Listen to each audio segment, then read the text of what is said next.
Welcome back again. Bienvenue dans la programmation Python pour débutants. Et nous avons vu dans la vidéo précédente une structure des données. On a parlé un peu d'une structure des données et on a même abordé sur les chaînes des caractères.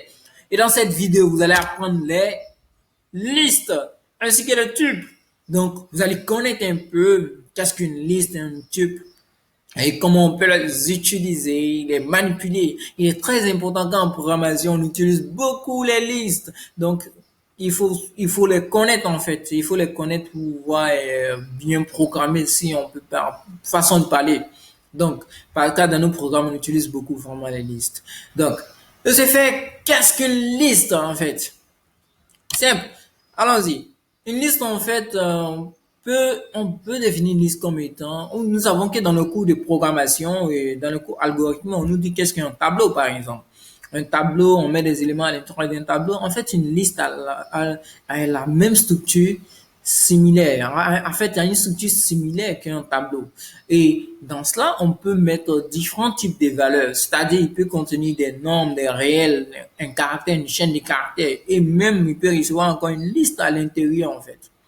Donc, une liste, c'est une séquence mutable, en fait. C'est qu'on peut changer. Par exemple, on peut changer un caractère s'il y a un caractère à l'intérieur. On peut changer, comment on appelle, l'élément qui se retrouve à l'intérieur, à la différence d'une chaîne de caractères dont on ne peut pas changer un caractère. Ici, on peut changer les éléments. On peut changer un élément d'une liste, en fait. Et ici, c'est comme je disais que c'est une structure similaire à un tableau. Pour accéder à une valeur, donc on passe par l'indice en Python. Comme je l'ai dit, ça commence par 0 jusqu'à, par exemple, à n. Et pour avoir le dernier élément, on commence par -1 jusqu'au premier tableau. Donc, aussi une liste est désignée par des crochets. Quand vous voyez des crochets, dites-vous en même temps, pensez à une liste. Donc, c'est simple, les gars. OK. Donc, on va essayer de voir en pratique qu'est-ce qu'une liste. Donc, on va essayer de mettre ça en pratique. Ce que nous avons appris dans la définition. C'est parti. OK.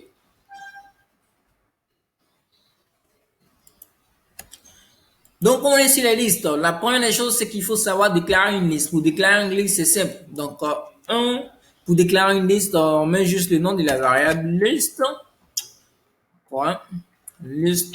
OK, je fais liste. Je reçois quoi, par exemple? Je vais définir une variable number où je vais mettre des nombres à l'intérieur. Une liste, comme je l'ai dit, c'est désigné par entre crochets. Donc, entre crochets, je peux mettre mes valeurs. Donc, mes valeurs sont là. Par exemple, si je vais afficher ces éléments-là, qu'est-ce que j'ai, moi? Numbers. Ok, les gars, vous voyez qu'on a notre liste de 1 à 9. On peut voir le type, là, si c'est réellement une liste encore, comme d'habitude. Donc, c'est la routine, en fait. Donc, numbers. Ok. Donc, vous voyez que c'est une liste en question qu'on a. Merci. Donc maintenant, et aussi, il faut savoir, pour déclarer une liste vide, par exemple, c'est simple. Déclarer une liste vide, on va dire new list. List. Sorry. OK. On let's go. New list. On met juste le crochet. OK. Un crochet. Et on va dire que ça, c'est une liste vide. Donc les gars, c'est comme ça. Et ça, on peut le vérifier sans problème. Donc maintenant, nous, on va déclarer une liste et on va essayer de voir d'accéder aux valeurs. Par exemple, on a déclaré notre liste qui égale à ça. Et si je vais accéder aux valeurs, comme je l'ai dit dans la définition, on utilise les indices pour accéder aux valeurs d'un élément, d'une liste en fait. Donc, comment le faire? Par exemple, je peux juste accéder, par exemple, à l'élément, au premier élément. Donc, je fais un number, non crochet, là, qu'est-ce que, le premier élément, ça me donne quoi? Ça me donne 1. Vous avez vu que c'est 1. Si je fais le deuxième élément en question, le deuxième, c'est que je mets en 2, 1, ça me donne 2.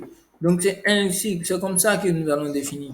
Et maintenant, si on veut avoir le dernier élément, c'est-à-dire que le 9, qu'est-ce qu'on fait? Le dernier élément, donc le dernier élément, par exemple, je fais juste ça, moins. Donc Je vais mettre ça en commentaire là. Et qui dernier élément.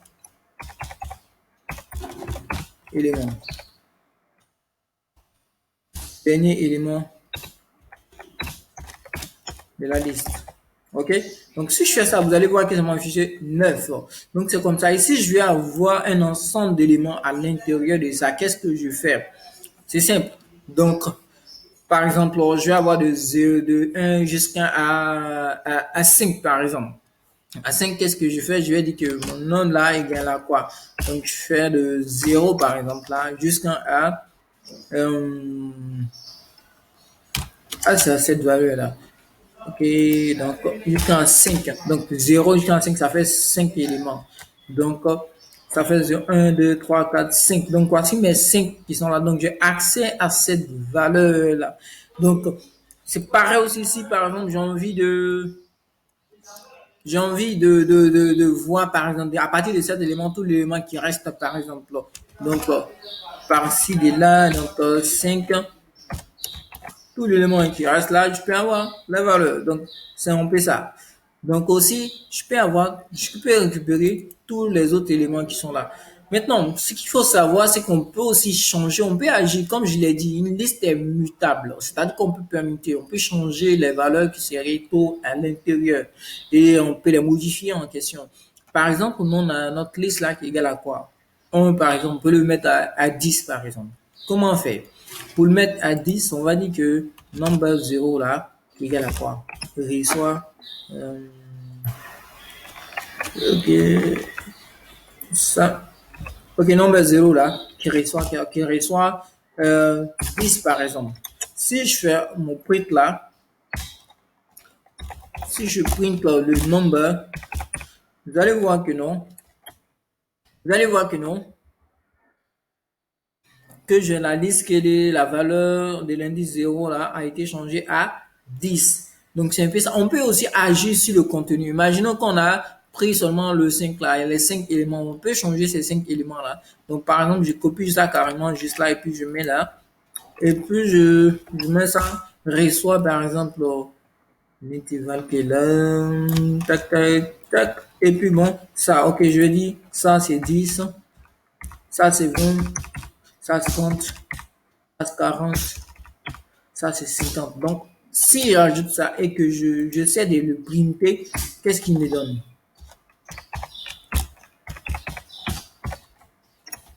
Vous avez vu que non, ça a changé tout jusqu'à là. Donc, c'est comme ça qu'on agit un peu sur les listes. C'est pas fantastique ça, les gars. Donc, aussi, comme je l'ai dit, une liste peut recevoir plusieurs types de données. C'est-à-dire qu'on peut mettre des chaînes de caractères à l'intérieur. Et on peut, par exemple, ajouter, je ne sais pas, ajoutons par exemple dans le nombre là, par exemple, hein,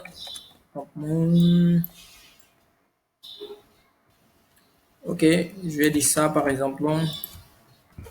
Ok, ça, qui reçoit quoi? Le chaîne des caractères, je vais dire ici là, par exemple.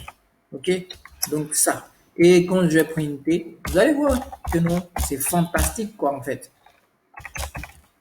Ok, vous avez vu que non, ça a changé les dit, c'est devenu maintenant syllabe. Et on peut mettre des entiers, des réels, ainsi de suite. Donc, il peut recevoir plusieurs valeurs de types différentes. Donc, si vous avez des données et des types différents, vous pouvez utiliser des listes facilement pour aller plus facilement, pour travailler de manière efficace.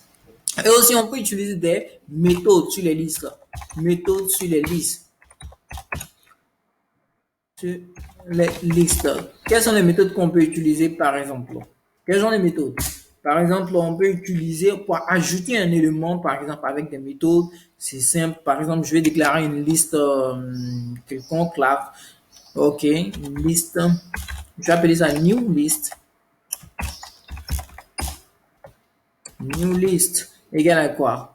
Égale à ça, on va dire 5, 4.5, 6. Je vais mettre là le caractère. Disons une chaîne new.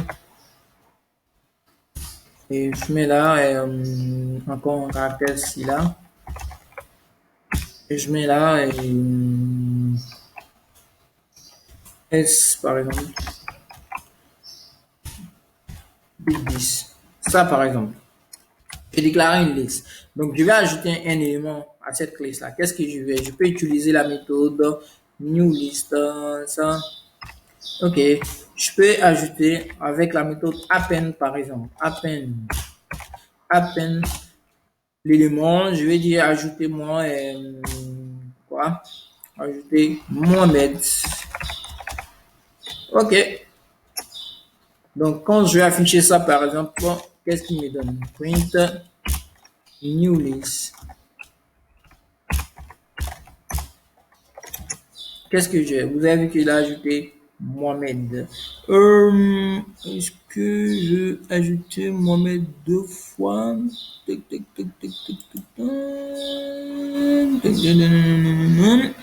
Ok.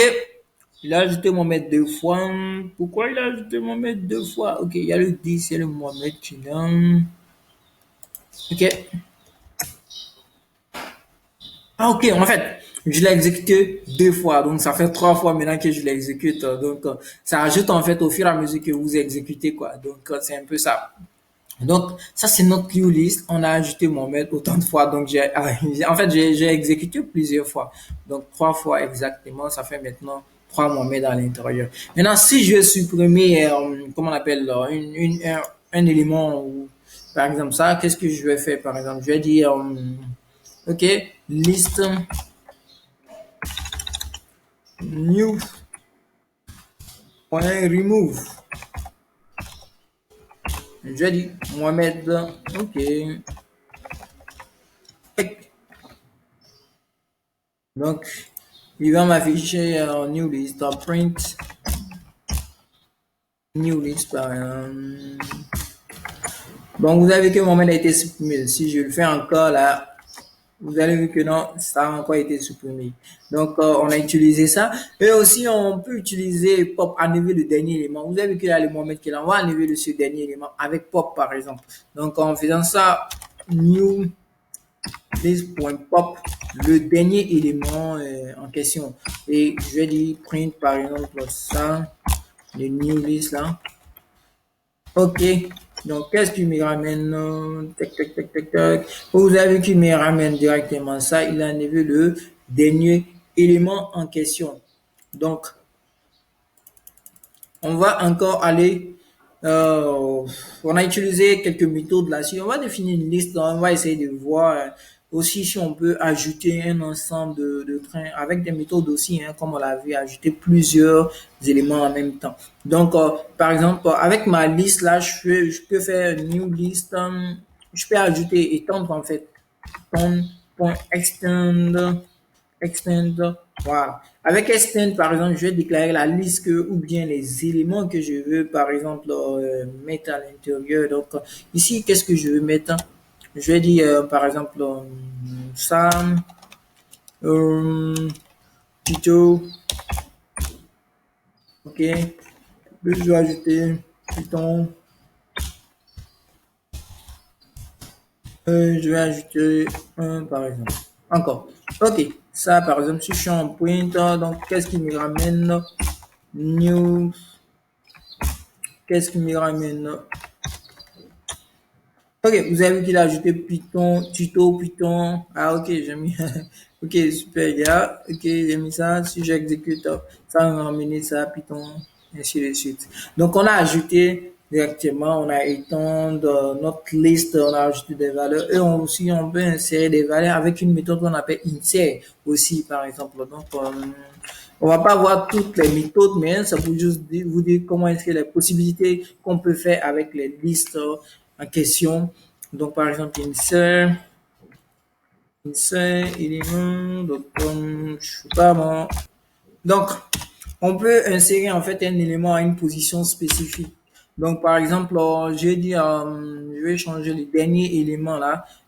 Disons que le dernier élément, ça me fait -1, donc -1 qui ressemble à ça.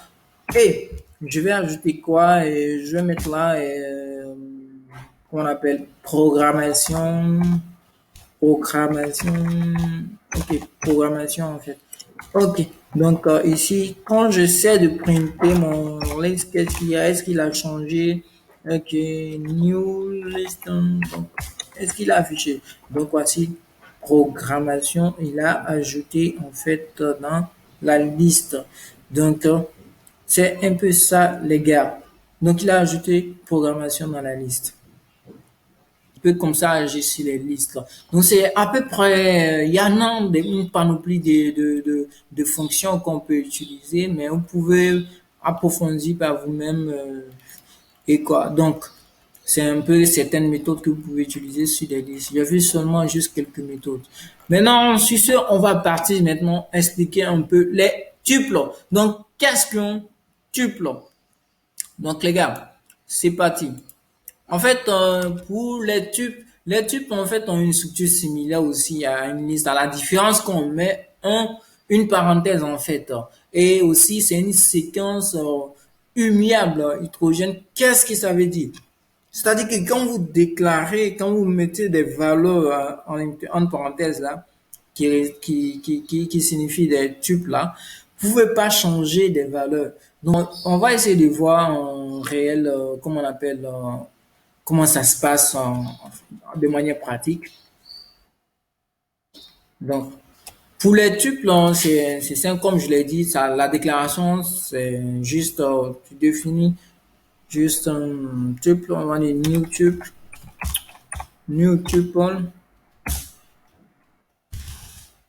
ok, new tuple égale à quoi? New tuple égale à, je fais dans une parenthèse, je peux mettre des données aussi. Il peut recevoir aussi différents types de données comme une liste, comme j'ai dit, là, il est similaire au liste, seulement que c'est une parenthèse. Donc, je peux mettre des données 3 et puis une chaîne de caractères, c'est là, puis des réels, comme ça, par exemple.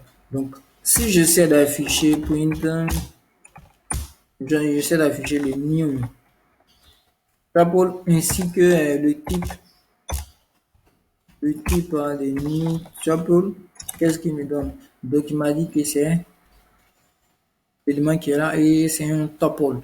Donc, il y a aussi une manière aussi de définir, c'est-à-dire quoi? Si par exemple, je fais new tuple égale à quoi? Je mets juste, je ne mets pas de parenthèse, je mets juste ça. 2, 3, 6.0, une chaîne de caractères, par exemple, si là, si là. Et quand j'essaie d'afficher print encore, par exemple, ça, type de new et aussi de la valeur, aussi de la valeur new, qu'est-ce que ça me donne? Et vous allez voir que non, c'est un tuple. Voici les éléments en question qui sont en parenthèse. Donc, il y en a plusieurs, il y en a deux façons de définir. Et ces deux façons, c'est ce que je vous ai montré là. Et aussi, comment on appelle, on peut agir. On peut agir. Vous allez voir qu'on ne peut pas modifier directement, accéder. On peut accéder au tuple de la même manière qu'on accédait aux listes. Par exemple, si je vais new, je vais faire juste ça, l'élément en question est là.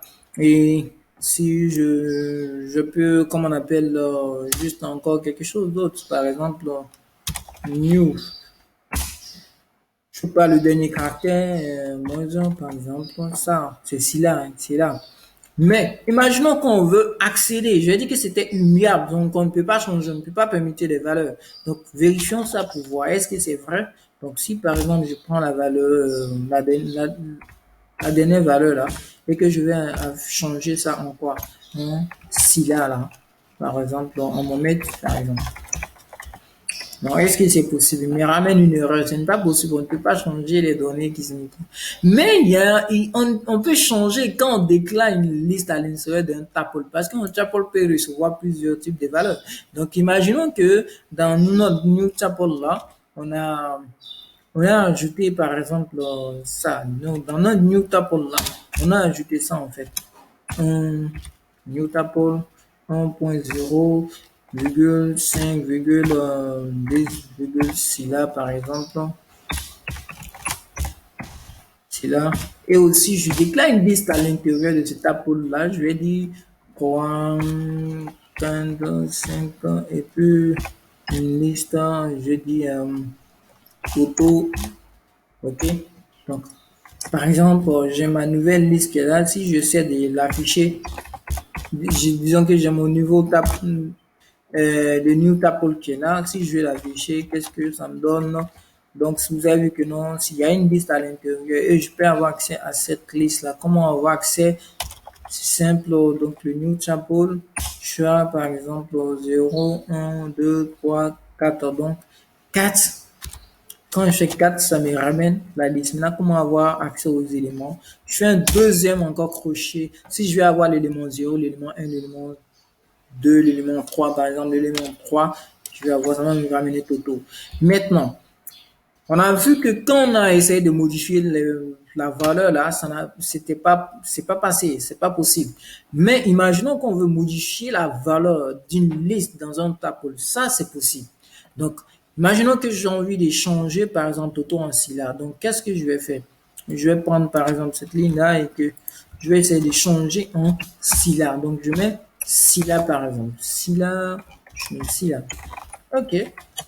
Vous avez vu que non, c'est parti. Si j'essaie de printer, par exemple, le new chapeau là, qu'est-ce que j'ai? Vous avez vu que c'est transformé en syllabe. Donc, on peut changer, on peut modifier une liste à l'intérieur d'un tuple, mais on ne peut pas modifier les caractères du tuple en question.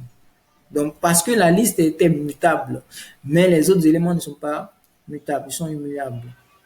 Donc, c'est un peu ce que je voulais dire. Oh, aussi, on peut utiliser des méthodes. Par exemple, on va dire que non, on a envie de savoir il y a combien de syllabes, par exemple, ici. Donc, on va faire new tuple, par exemple, point 40. On va dire syllabes, par exemple. Il y a combien de syllabes, en fait, ici? Donc, il y en a 0. OK. Qu'est-ce qu'il dit? Tic, tic, tic, tic, tic. OK. Et s'il y en a un, en fait, j'ai mal défini le syllabe. OK. Il y en a un. Donc, c'est normal. J'avais mis le petit texte à l'intérieur. Donc, il y en a un syllabe. Mais ça, c'est une liste. Donc, il faut le compter. Il faut compter tout ça. Donc, si on met 10, on peut avoir. Et si on veut obtenir l'index, par exemple, donc on va dire new tuple aussi. L'index de quoi? New tuple.index. Index, ok, donc d'ici là, qu'est-ce que ça va me ramener? L'index 3 en fait. Donc on peut faire comme ça, par exemple, si j'ai envie de donner l'index de 10, de la valeur 10 en question, par exemple, qu'est-ce qui me ramène? C'est ça. Donc c'est un peu comme ça qu'on définit les tuples et qu'on utilise des méthodes là-dessus.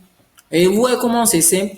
On peut utiliser cela vraiment dans nos programmes pour avancer de manière efficace quand on n'a pas envie qu'on modifie des valeurs. Donc, vous avez appris dans cette vidéo qu'est-ce qu'une liste et qu'est-ce qu'un tuple ou un tuple. Et vous avez appris comment accéder, comment modifier la valeur et comment les déclarer ainsi. Donc, j'espère que cette vidéo vous aidera à bien comprendre les listes et les tuples en Python. Et dans la prochaine vidéo, nous allons parler un peu des dictionnaires et des ensembles. Donc, à la prochaine, les gars, et n'oubliez pas de vous abonner. Thank you guys. See you to the next video.